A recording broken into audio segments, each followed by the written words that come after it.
Welcome to China in Focus. I'm Tiffany Meyer. Our top story, Beijing is broadcasting the theories of Chinese regime leader Xi Jinping far and wide. Now they're bringing his words to a new medium, AI chatbots. But unlike other generative AI that make mistakes, the Xi bot is always right. China launching its biggest military drills in a year around Taiwan as a so-called strong punishment, ramping up pressure on Taiwan's new president just days after he took office. Flip the kill switch. Reports say one of the world's top microchip companies and its biggest buyer could shut down their machines remotely. That's in case China invades Taiwan. In a trilateral summit, leaders of South Korea, China, and Japan will meet next week in Seoul for their first three-way talk since 2019. What's on the agenda? And if you throw the Americans into that trilateral relationship, that's really what's got the Chinese worked up and so interested in having this meeting.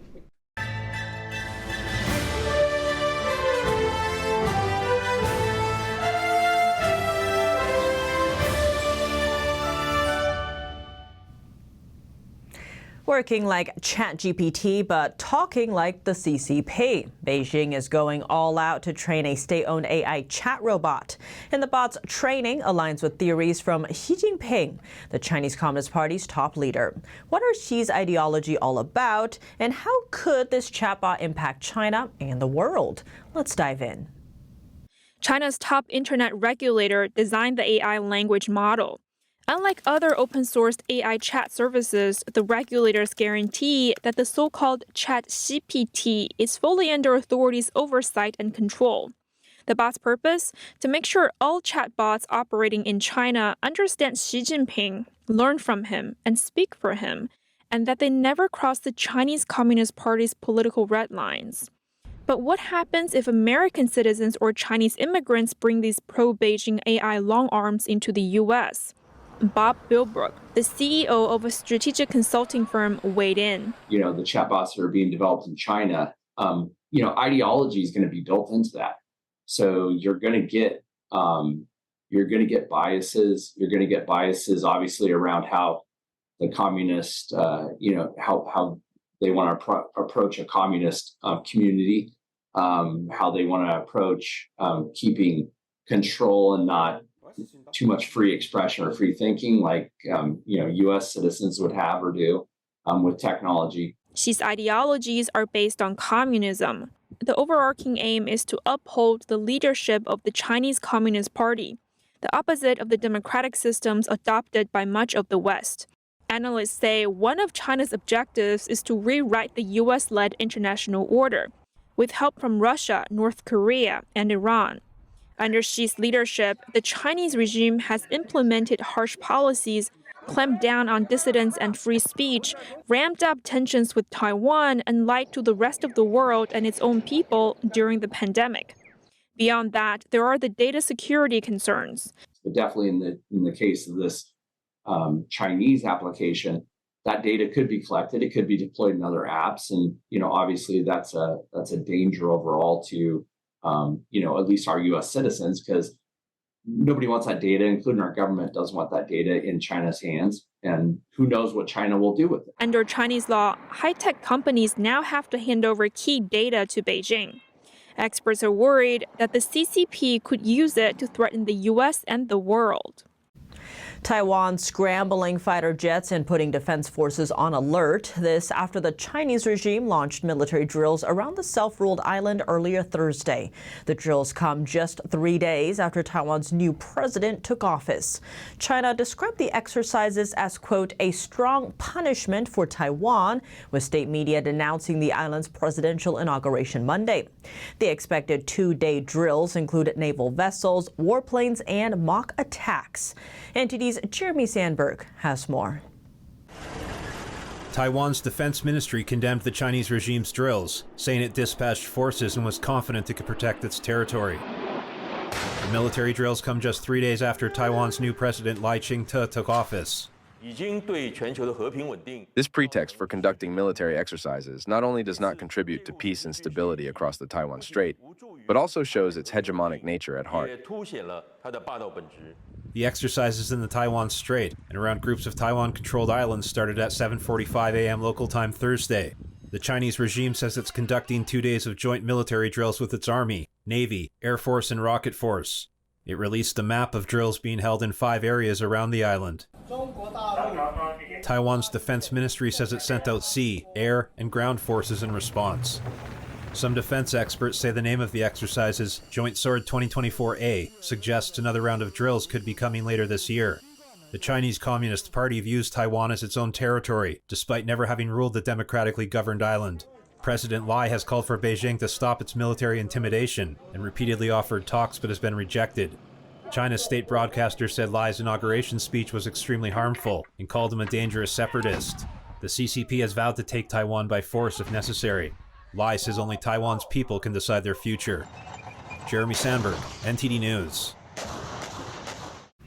Taiwan is responding to renewed Chinese military drills around the island. The new president's office describes the military flex as regrettable, while the island's new administration vows to continue defending democracy. I will stand on the front line with all the brothers and sisters from the National Army to defend national peace together. At this moment, international society is paying lots of attention to democratic Taiwan. And while facing the external challenges and threats, we will continue to defend the values of democracy, protecting regional peace and stability. The president's office says the Chinese Communist regime's drills threaten Taiwan's democratic freedoms and the region's peace and stability. Two of the world's largest chip-making firms prepared for war. According to a Bloomberg report citing unnamed sources, ASML told officials that it is able to remotely disable equipment. That's if the Chinese regime invades Taiwan. The Dutch company is the world's sole supplier of the most cutting-edge chip-making machines. Notably, one of the company's top buyers is TSMC, a Taiwanese firm that makes more than 90% of the globe's advanced semiconductors.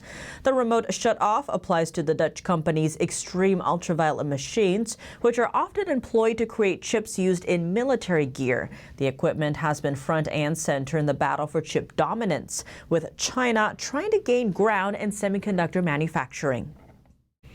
Treasury Secretary Janet Yellen is in Italy meeting with finance officials from the Group of Seven Thursday. The agenda includes talks about China and Iran. The United States announced strategic and targeted steps in key sectors to respond to unfair trade practices by the PRC. We need to continue to use our economic tools to counter the Iranian regime's financing of terrorist actors. Yellen also talked about the Israel-Palestine conflict, saying she is concerned by Israel's threats to cut off Palestinian banks from their Israeli correspondent banks. She also touched on Russia. Yellen says America's price cap policy continues to restrict Russian revenues.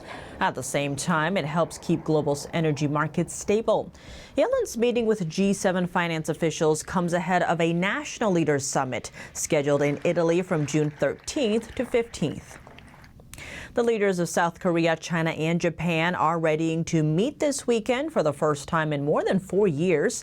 South Korea and Japan are key U.S. allies in Asia. Seoul's presidential office made the announcement Thursday. This meeting will serve as a turning point for the three countries to completely restore and normalize the cooperative system.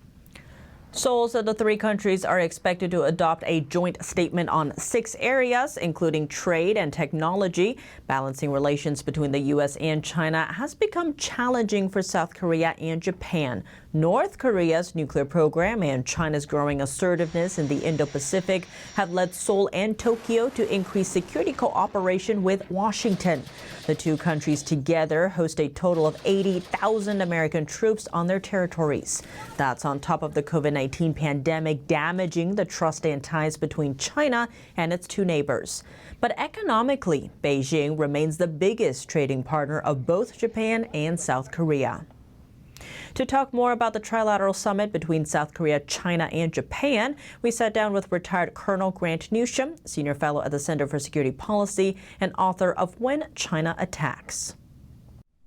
Grant Newsham, thank you so much for joining us. Great to have you back on the show. We're glad to be here.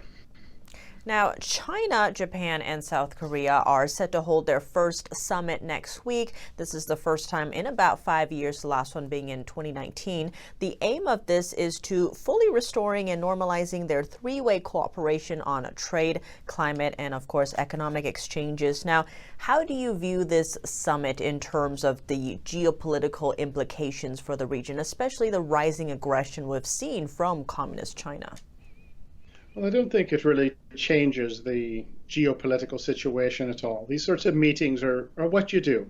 The notion that it's somehow going to bring some sort of a more harmonious relationship between the countries, I think that's not likely to happen. We've seen these meetings since 2018, and you can see the trend of how things have gone in terms of bilateral and trilateral relations between these countries. It has had no real positive effect. And if you throw the Americans into that trilateral relationship, that's really what's got the Chinese worked up and so interested in having this meeting.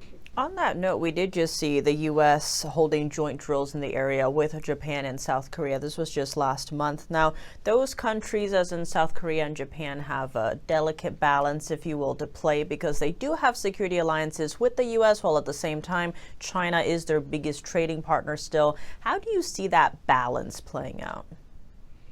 Well, it's always a tough one.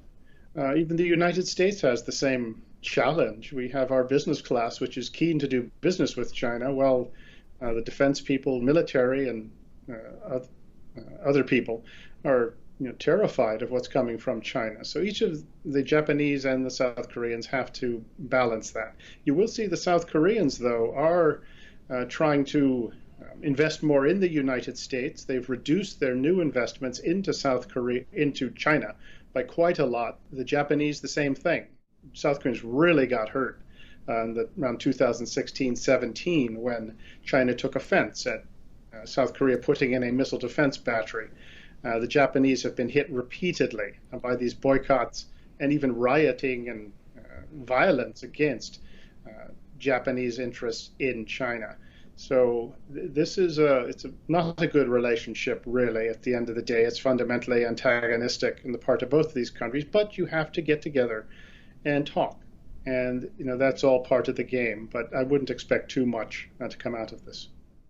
On that note, we are seeing rising tensions around Taiwan and the Philippines, especially from Communist China. How do you see the changing dynamics, if you will, in the region? What does that mean for the U.S. and its allies?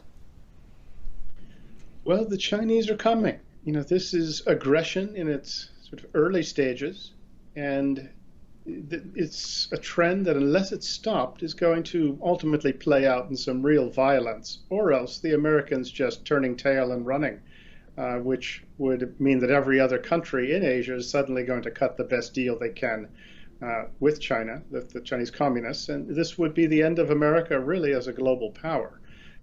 China's military buildup, the biggest, fastest, certainly since World War II, but I would say in human history, is intended for one thing, and that is to dominate. China faces no enemies, yet it has gone on this buildup. And the North Koreans have to be viewed as an ally of China. So geopolitically, there's some pretty powerful forces sort of against the free world, the free nations in Asia. And you can see what's coming, and these sorts of summits don't really change that trend line or that dynamic at all. Grant Newsham, thank you so much for your time. My pleasure. Thanks for having me. That's all for today's China in Focus on YouTube. We're now sharing a shortened version of our program here after being demonetized for 3 years. If you'd like to support us, consider donating. Find us at donorbox.org/China-in-focus or subscribe to our partner platform Epic TV, where you can watch our full episodes. Just click the link down below. Here's what to look out for in our second half. Shanghai easing limits on data exports after a push from Tesla and other foreign firms to allow more information exchange. Local authorities have compiled a list of data eligible for express transfers overseas. Freedom under siege in a city that once thrived on democracy. A House panel uncovers the chilling reality of Hong Kong's crackdown on pro-democracy activists and its deepening ties with Beijing.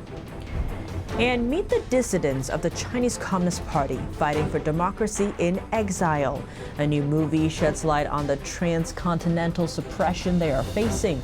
More on that after the break here on China in Focus. Thanks for watching China in Focus. I'm Tiffany Meyer. See you tomorrow.